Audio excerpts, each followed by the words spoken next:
जर गोष्टी आपोआप घडत असतील तर निर्णय कुठून येतो? या प्रश्नाच्या उत्तरात आपण हळूहळू खोल जाऊया. या जगातल्या सगळ्या गोष्टी आपोआप घडतात आणि त्या निसर्गाच्या नियमांमुळे घडतात. कुणी वेगळा बसून प्रत्येक गोष्ट कंट्रोल करत नाही. पण याचा अर्थ असा नाही की सगळं रँडम आहे. हे सगळं ठराविक नियमांवर चालतं. त्यातले 3 मुख्य नियम आहेत: कारण, परिणाम, कॉज आणि इफेक्ट, पूर्ण ब्रह्मांड, जोडलेपण, इंटरकनेक्टेड युनिव्हर्स आणि प्रणाली म्हणजे सिस्टीम किंवा प्रोग्रॅमिंग. आता मुख्य प्रश्न, जर सगळं आपोआप चालत असेल तर निर्णय कुठून येतो? उत्तर असं आहे, निर्णय मी नावाच्या वेगळ्या कर्त्याकडून तयार होत नाही. तो या 3 नियमांच्या एकत्र परिणामातून तयार होतो. सगळ्यात आधी कॉज आणि इफेक्ट समजून घेऊ. या नियमानुसार काहीही विनाकारण घडत नाही. प्रत्येक निर्णयामागे अनेक कारणं असतात. ही कारणं कोणती असतात? परिस्थिती, शरीराची अवस्था, भूतकाळातील अनुभव, सवयी, माहिती, इच्छा आणि भीती. हे सगळं एकत्र येतं आणि त्यातून निर्णय तयार होतो. म्हणजे निर्णय अचानक येत नाही. तो आधीपासून चालू असलेल्या कारण साखळीचा परिणाम असतो. आता दुसरा नियम, इंटरकनेक्टेड युनिव्हर्स. ही सगळी कारणं वेगवेगळी नसतात. ती एकमेकांशी जोडलेली असतात. तुझं शरीर, तुझं मन, तुझा भूतकाळ, तुझ्या आसपासची माणसं, बाहेरची परिस्थिती, हे सगळं एकाच मोठ्या सिस्टमचा भाग आहे. म्हणून निर्णय तुझा एकट्याचा नसतो. तो या पूर्ण इंटरकनेक्टेड सिस्टममधून तयार होतो. आता तिसरा नियम, सिस्टम किंवा प्रोग्रॅमिंग. या नियमानुसार सगळं आपोआप चालतं. मेंदू माहिती घेतो, प्रोसेस करतो आणि त्यावरून रिस्पॉन्स तयार करतो. शरीर त्यानुसार रिॲक्ट करतं आणि त्या सगळ्यातून निर्णय तयार होतो. हे सगळं इतक्या वेगाने घडतं की आपल्याला वाटतं की मी ठरवलं. पण प्रत्यक्षात सिस्टम आधीच काम करून झालेलं असतं. एक साधं उदाहरण पाहूया. तू खूप थकलाय, बाहेर उकाडा आहे आणि तुझ्यासमोर चहा आणि पाणी दोन्ही आहेत. तू म्हणतोस, मी पाणी पितो. पण तू आधी ठरवलं होतंस का की तू पाणीच निवडणार? नाही. त्या क्षणी शरीराची गरज, तहान, उकाडा आणि पाण्याची उपलब्धता या सगळ्यांनी मिळून तो निर्णय तयार केला. आणि मग मन त्या निर्णयावर ओनरशिप घेतं आणि म्हणतं, मी ठरवलं. आणखी एक उदाहरण. गाडी चालवताना अचानक समोर खड्डा दिसतो. तू विचार करून निर्णय घेत नाहीस. तुझे डोळे खड्डा पाहतात, मेंदू धोका ओळखतो आणि हात आपोआप गाडी वळवतो.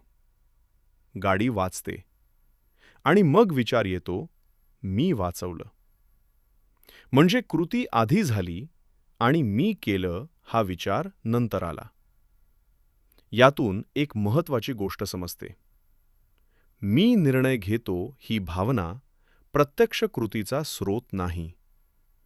ती फक्त त्या कृतीचं वर्णन आहे. हे अजून स्पष्ट करण्यासाठी एक साधं निरीक्षण कर. तू ठरवू शकतोस का की पुढचा विचार तुला कोणता येणार आहे? बहुतेक वेळा नाही. विचार आपोआप येतो आणि तसंच निर्णयही येतो.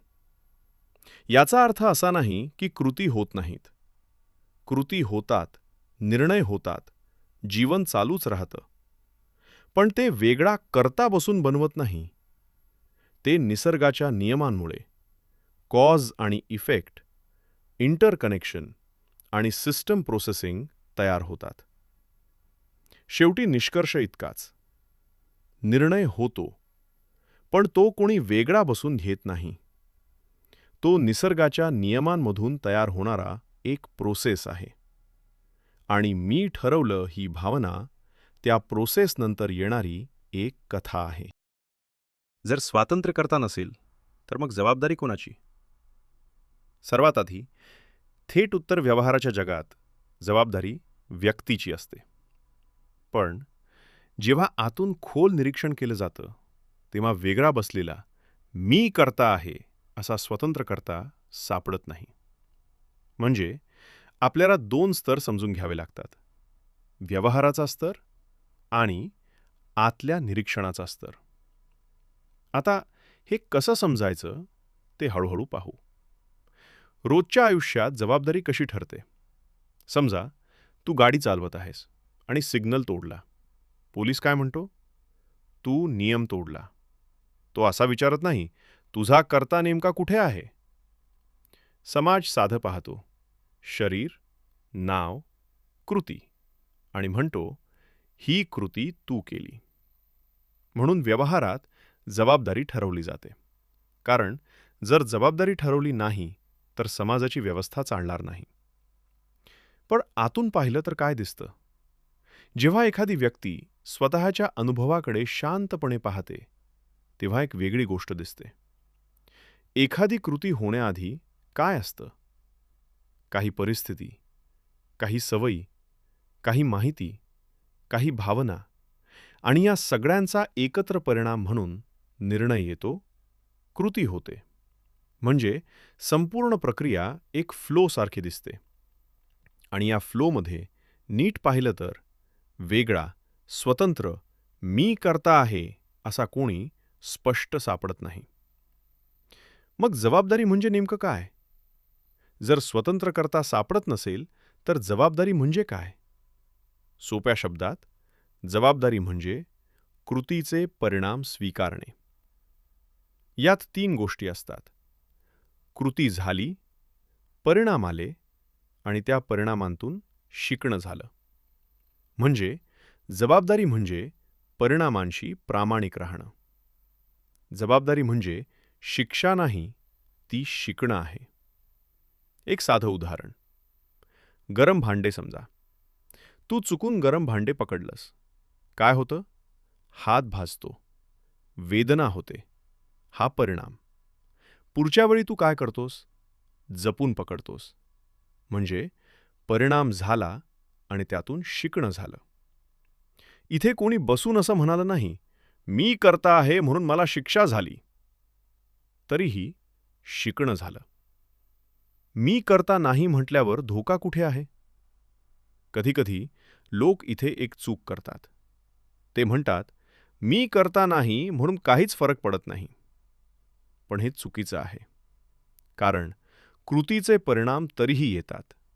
समाज तरीही प्रतिसाद देतो. शरीर आणि मन परिणाम अनुभवतात.